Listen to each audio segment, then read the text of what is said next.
Bienvenue sur Design Plus.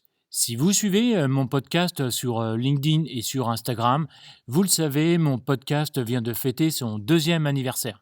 Et oui, je l'ai créé en juin 2019 avec une première interview avec Romain Magri qui parlait du syndrome de l'imposteur. À l'occasion de cet anniversaire, j'ai décidé de me renouveler pour vous proposer un nouveau format audio. Je l'ai appelé Design Plus Express. C'est un designer qui répond à 10 questions en moins de 10 minutes. Durant cet été, je vais vous proposer plusieurs épisodes de Design Plus Express. Et si ça marche bien, je continuerai à la rentrée. Maintenant, je vous laisse écouter le tout premier épisode de Design Plus Express. Bonne écoute!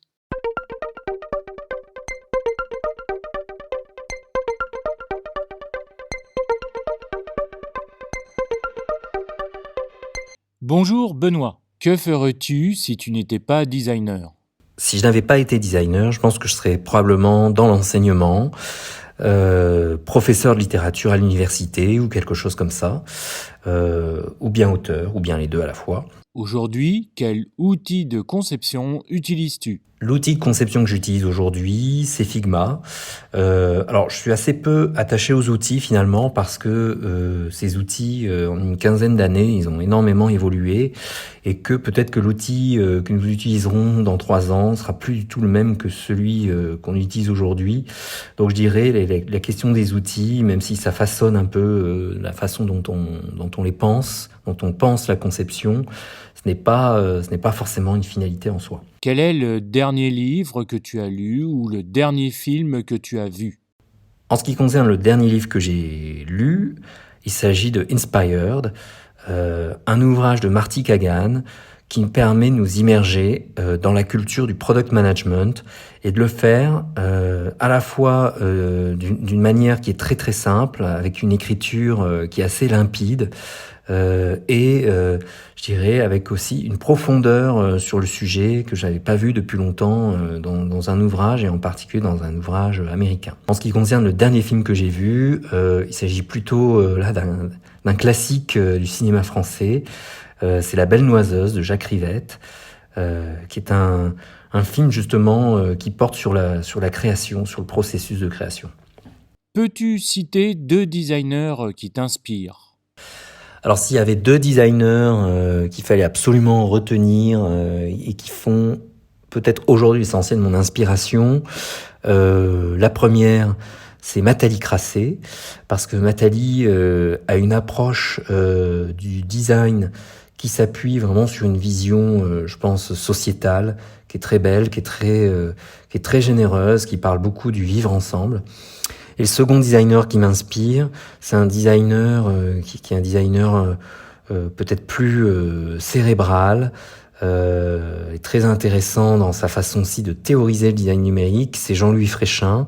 Ce qu'il faut voir aussi, c'est que tout le travail de Jean-Louis Fréchin est extrêmement intéressant. Ses propositions de design, alors Jean-Louis pratique plutôt un design d'auteur, sont à la fois, je dirais, assez pointues, mais comportent aussi une approche que finalement je trouve assez universelle.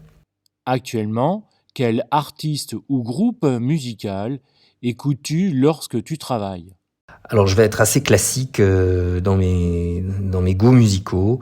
Alors j'écoute assez peu de musique en travaillant parce que c'est toujours compliqué de mener les différentes réunions qui ponctuent la journée avec la musique. Mais quand je dois m'immerger vraiment dans un sujet, j'écoute plutôt Philip Glass ou Bach. En tant que designer, quel est ton leitmotiv ?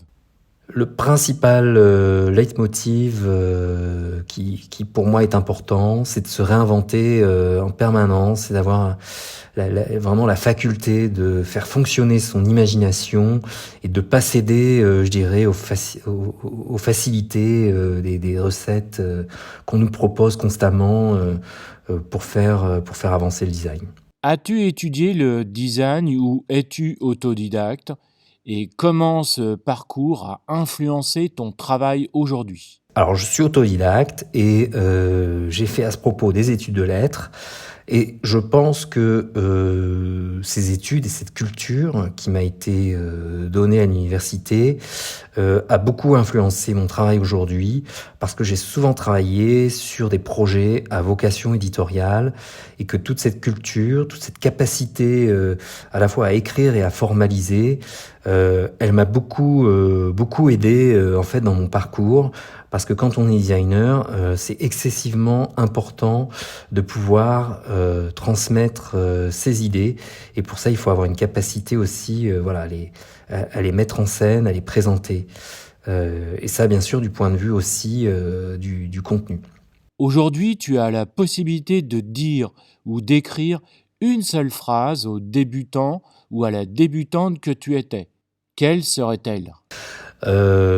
Si je devais résumer un conseil que j'aurais à me donner moi-même étant plus jeune, ce serait bien écoute, continue de travailler beaucoup, investis-toi dans les sujets qui te sont proposés, sois patient et sois persévérant.